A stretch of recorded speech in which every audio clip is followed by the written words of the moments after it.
I am joined today again by Ian and Eric. Um, What? what? What?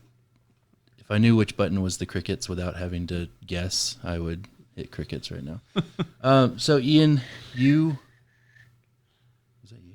What's up? That wasn't bad. It wasn't in the microphone much, but it wasn't bad. It'll pick up.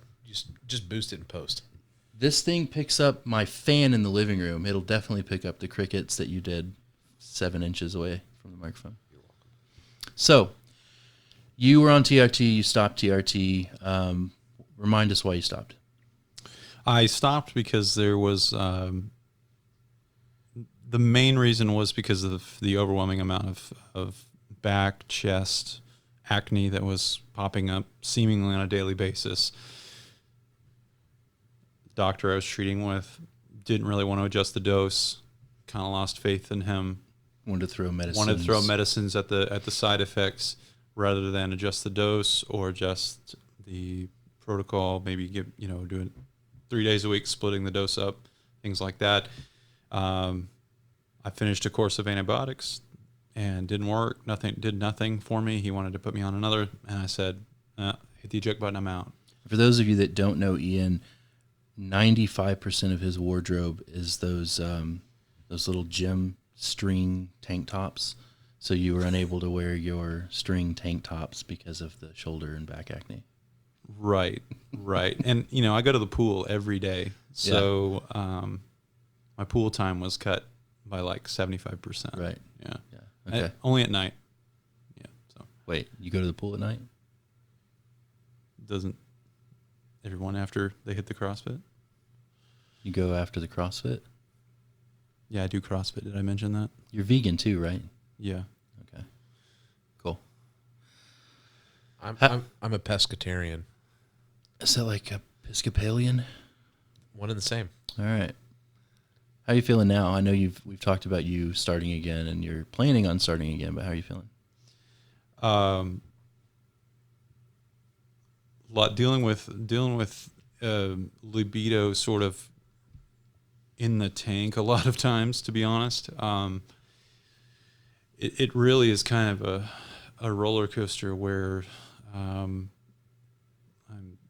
headed. I guess I don't know what illustration I'm going for here, but maybe 1 or 2 days a week, my libido will be higher, and then most of the week I feel like no one's home. Yeah. In that area. Also dealing with a lot of anxiety, mild anxiety, depression issues, and as I previously mentioned, some sleep disturbances, not being able to go back to sleep after I wake up at 2-3 hours before my alarm is set for. Yeah. It's just been a real beast to deal with. So my experience with libido issues, and let me know if yours has been different. And you've got, I guess when you have a wife that's there to remind you that there's an issue with your libido, it's probably more apparent. But with me, it was, when it's been an issue, it's almost just like I haven't even thought about it to know that it was an issue. It's so far off my radar. Do you know what I mean? Yeah. It's for one thing, I'm grateful that my wife doesn't necessarily do that. She's very patient, very gracious in that area. I'll talk about it with her and let her know where I'm at, basically, and just try to be honest about it and say I'm struggling. I'm struggling this week. And of course, we're in the process of trying to time things and have a kid, which makes it difficult if you can't get ready to do the thing that is required to make baby. So off TRT, you would agree that you can't beat Eric's 3 to 4 times a week? Yes, I would. Okay. I'm glad you... And I have no problem saying that. It's one of those things that I now see the light. I see the light of the benefit that TRT has and had for me during the 4 months that I was taking it. Yeah. I mean, I would agree with what he was. It's about the same experience for me when I was on TRT in that 4 month time frame. You're fascinated with your penis. Yeah, you feel more confident. Yeah. You have more energy It's energy to ridiculous. pursue that kind of It's crazy how much it affects. Like just intimacy. the way that you feel like you're entering a room changes. Yeah, for sure. Yeah. Like I need to consciously de-douche myself before I, which I probably don't. It's in my head, but it's like I need to tone it down, or I feel like I need to tone it down because it's just flowing through my veins. So are there, like you said, you're not doing well. Is that what's kind of, it seems to me like you're expediting, like you texted me the other day, you were asking, when our clinic's going to be open. It seems like you're wanting to start sooner than later. For sure. I think one of the other reasons I just thought about is mentioned before that I do CrossFit and I do CrossFit. And I'm hoping to see results from that. And when I was on TRT last year, I also was doing keto at the same time. Lost about 18 pounds. Shirts were fitting better, belt was fitting tighter, things like that. Was feeling pretty good, and it's not the primary reason I want to get back on TRT, but I know that a lot of the guys in the group even will say that they'll see results in the gym. Yeah. They have more capacity, more better recovery from those from the workouts that they do, and so I'm hoping to see results in that area. By no means I want to become like a gym rat or a world champion Olympic lifter or anything like that. What are you going to do with all your tankinis? You going to give those away? Just got to cut them. And then cut them down the side, yeah. Use them as garage towels or something? Yeah, oil change. Yeah, oil change towels. You can't put sleeves back on a shirt. No, I'm hoping to see some maybe some fat loss, in the gut region, obviously, and shirts. Ladies love dad bods. Shirts feeling better, yeah, fitting better, yeah. Things like that. That's another thing I'm kind of hoping that if getting back on, I'll start to see that benefit as well, since I've gotten back into serious workouts 2 to 3 times a week. Something I'm looking forward to, because I've been doing it 6 months now, and still cleaning up my diet some, doing a meal prep service. It's just really not, maybe it's not going as fast as I'd like it to. Yeah. So my answer to you the other day through text was something like it could be later this year, November, December, maybe even January. Right. What do you plan on starting sooner than that? Or I would like to. I think I'm going to pursue getting some blood work done, maybe just a quick total and free. Yeah. Yeah, and then just you've got a baseline, where everything else. Can I interject for a second? Go ahead. So you sent me to Discounted Labs, and I've seen recently that you're posting about Ulta. Yeah. What is the deal there? So there are several that do it: Private MD Labs, Discounted Labs, Ulta Wellness. Can you just take that to LabCorp, or does Yeah. Ulta you have to go somewhere else? It's just like Discounted Labs. The only reason I posted about it is because they all seem to compete with pricing, and I think Ulta, on a specific test, Ulta had like a $57 free total and SHBG test or something that was a good deal. I think Discounted Labs though has been for a while like the cheapest, $28. Is that what you paid? $28?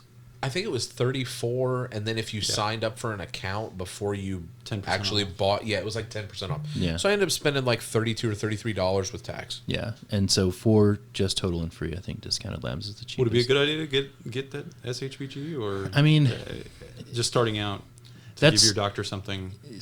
I would Yeah. I would probably just do total and free if I were you at this point. You've done prolactin. There's no prolactinoma. Like that you've already gone through this less than a year ago. So that's just, I recommend that just to have like a baseline for everything. But you should already have that with Epill on file. Do you from remember last what year. your numbers were last year before you started? I'd be interested to know what the difference. Right. What that it's difference probably around is. 260. I want to say is, and then I don't remember the free. Nobody ever does. Total was around 260. Yeah. Which then after 8 weeks, then went to Epill. My total was 4 million. 1100s. So, and the same protocol as you have. So Yeah. Mine never I'm did interested that. to see yours after. You never went. You're in like the 600s or 700s, right? My low point, yeah. So cruising. yeah, Feeling good. Yeah. Well, I mean, you know, right this second I could feel better.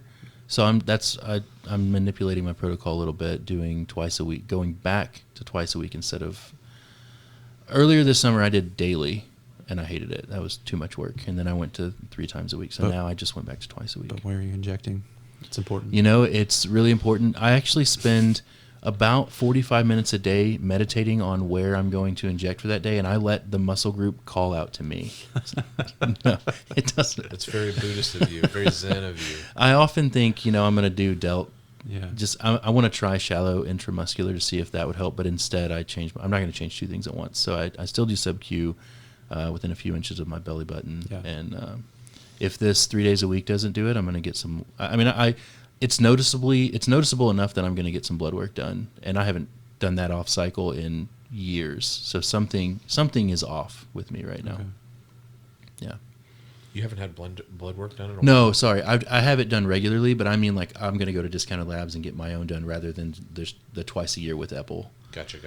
Yeah. So I have an appointment with him, and I hate getting blood work done. I don't like needles in my veins. So I was supposed to have. So I had an appointment with him in like June, and then my next one was in September. And I was supposed to have gone 6 weeks after my appointment in June to his office, walked in and gotten blood work done, but I didn't.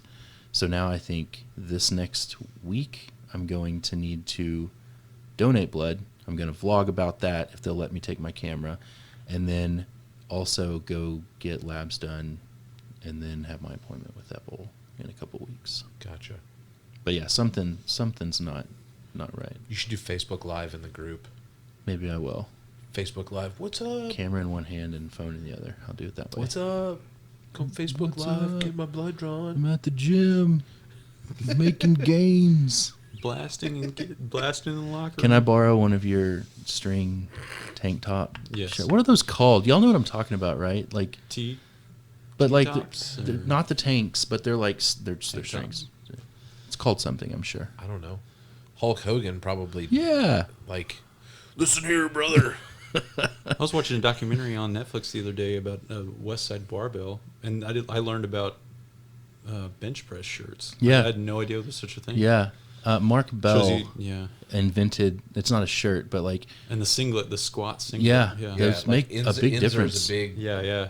Yeah. So Mark Bell invented something called the slingshot, which is Yeah. Yeah. you wear the shirt, but then you also, he invented that. He's got a podcast too. I'm trying to get on his show. No big deal.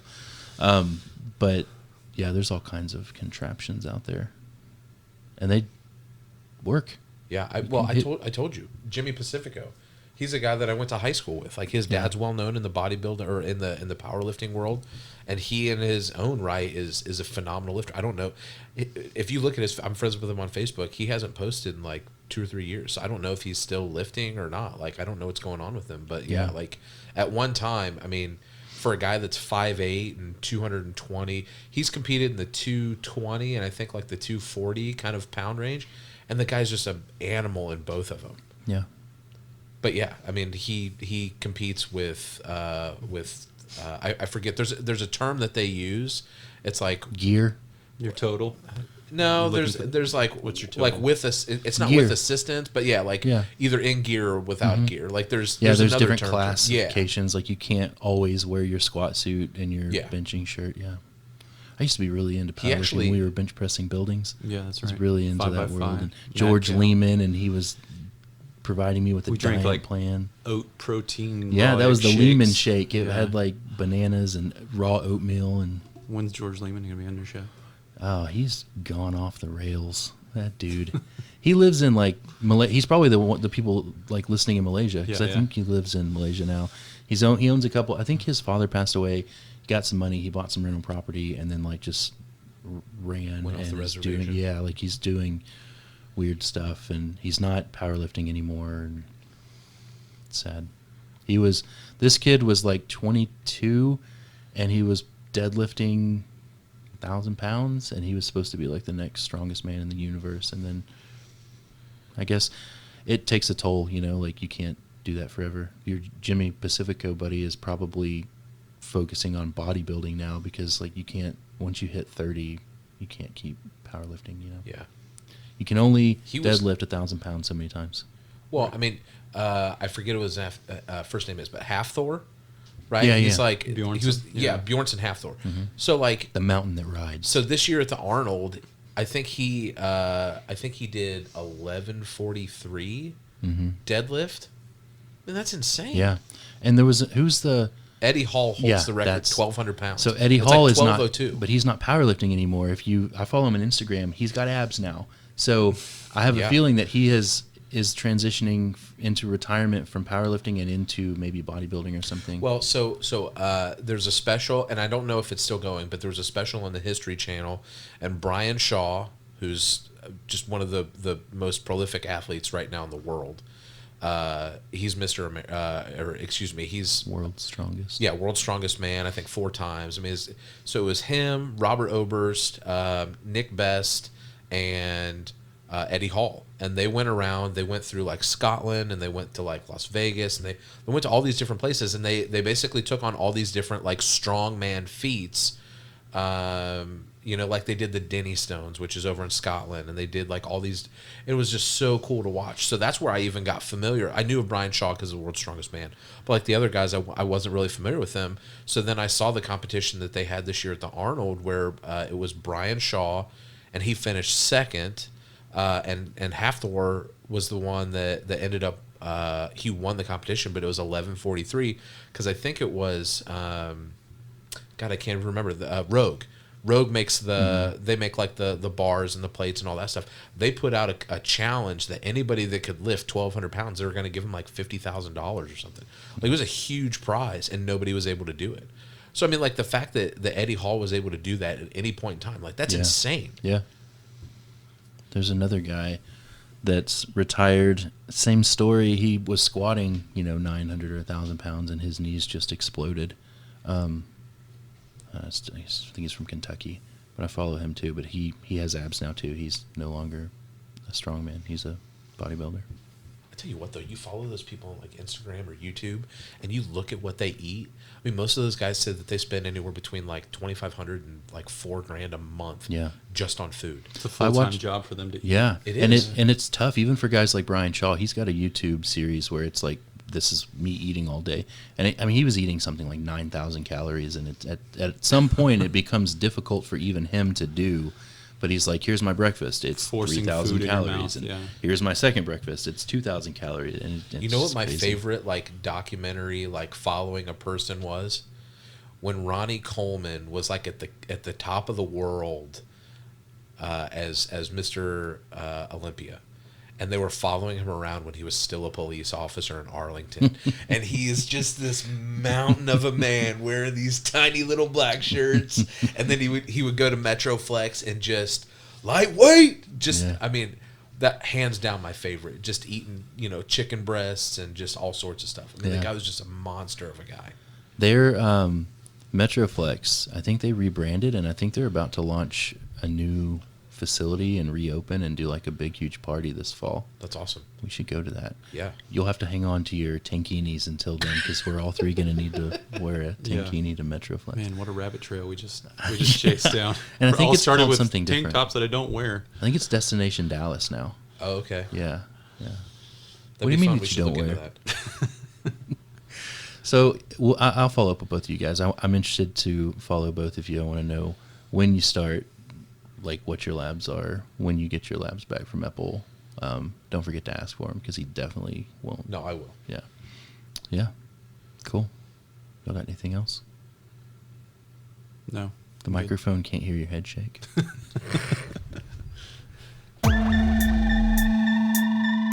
Thank you for listening to the TRT Community Podcast. You can find us online at facebook.com/groups/TRT Community.